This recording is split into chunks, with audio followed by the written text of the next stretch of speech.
ሰላም ጤና ይስጥልን። ዛሬ ኢራን ጠንከር ያለ መልእክት አስተላልፋለች። ዓለም አይታው የማታውቀው መሳሪያ አሜሪካ ላይ አዘንባለሁ ብላለች። በመካከለኛው ምስራቅ የተካሄደ ባለው መጠነ ሰፊ ጦርነት የኢራን አብዮታዊ ዘበኛ ከፍተኛ አዛዥ ጄኔራል ኢብራሂም ጃባሪ የአሜሪካና የእስራኤልን የሚያስደነግጥ አዲስ መግለጫ ሰጥተዋል። ጄኔራሉ ኢራን እስካሁን የተጠቀመችው አሮጌ የሚሳኤል ክምችቷን ብቻ መሆኑን በመጥቀስ በቀጣይ ግን ዓለም አይታው የማታውቀው ሚስጥራዊና ዘመናዊ መሳሪያ እንደምትጠቀም ዝተዋል። እስካሁን የተተኮሰው የቆሻሻ ብረት ነው ብለዋል።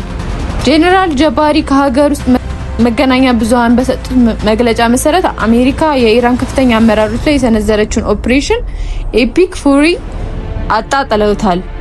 ኢራን እንዲህ ጠንከር ያሉ መግለጫዎችን የምትሰጠው የተቃራኒ ወገን አሜሪካና እስራኤል ጥቃት ከመሰንዘራቸው በፊት ሁለት ጊዜ እንዲያስቡ ለማድረግ ነው።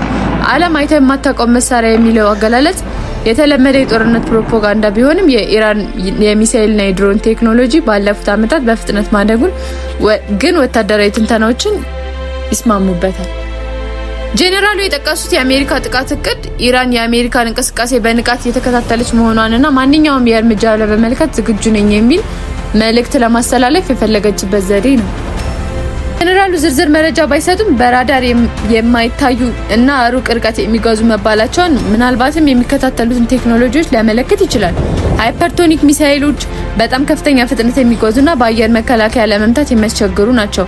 የላቀ የድሮን መንጋ በአንድ ጊዜ በብዛት በመተኮስ አየር መከላከያን የሚያጨናንቁ ናቸው። የሳይበርና የኤሌክትሮኒክስ ጦርነት መሳሪያዎች ይህ በኢራንና በአሜሪካ መካከል ያለው ፍጥጫ በነዳጅ ዋጋ ላይ በዓለም አቀፍ ደህንነት ላይ ሊያመጣ የሚችለው ተጽዕኖ በዝርዝር እንመለከታለን።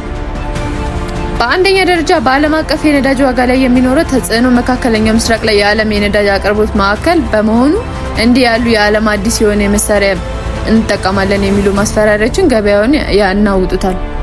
በአንደኛ ደረጃ የዋጋ ንረት የጦርነት ስጋት በነገሰ ቁጥር የነዳጅ ዋጋ በአንድ ጊዜ ሊሰቀል ይችላል። የሆርሙዝ ወሽመጥ ኢራን ይህን ወሳኝ የነዳጅ መተላለፊያ መስመር የምትዘጋ ከሆነ ዓለም አቀፍ የኢኮኖሚ ቀውስ ሊከሰት ይችላል። ኢራን በራዳር የማይታዩ መሳሪያዎች አሉኝ ማለቷ የእስራኤልና የአሜሪካ ያላቸው አየር መከላከያ ስነ ስርዓት እንደ አይረን ዶሚን እና ተሃድ ጥያቄ ውስጥ ይከተዋል። የመሳሪያ ውድድር ጎረቤት ሀገራት እንደ ሳውዲ አረቢያና ኤሚሬትስ የራሳቸውን መከላከያ ለማጠናከር ተጨማሪ ቢሊዮን ዶላሮች ለጦርነት መሳሪያ ሊያወጡ ይችላሉ። ያልተደገመ ጥቃት ጄኔራሉ እውነተኛ ጦርነት ገና አልተጀመረም ማለታቸው ቀጣዩ ጥቃት ድንገተኛና እጅግ አውዳሚ ሊሆን እንደሚችል ፍጥጭ። በአንደኛ ደረጃ የዋጋ ንረት የጦርነት ስጋት በነገሰ ቁጥር የነዳጅ ዋጋ በአንድ ጊዜ ሊሰቀል ይችላል። የሆርሙዝ ወሽመጥ ኢራን ይህን ወሳኝ የነዳጅ መተላለፊያ መስመር የምትዘጋ ከሆነ ዓለም አቀፍ የኢኮኖሚ ቀውስ ሊከሰት ይችላል።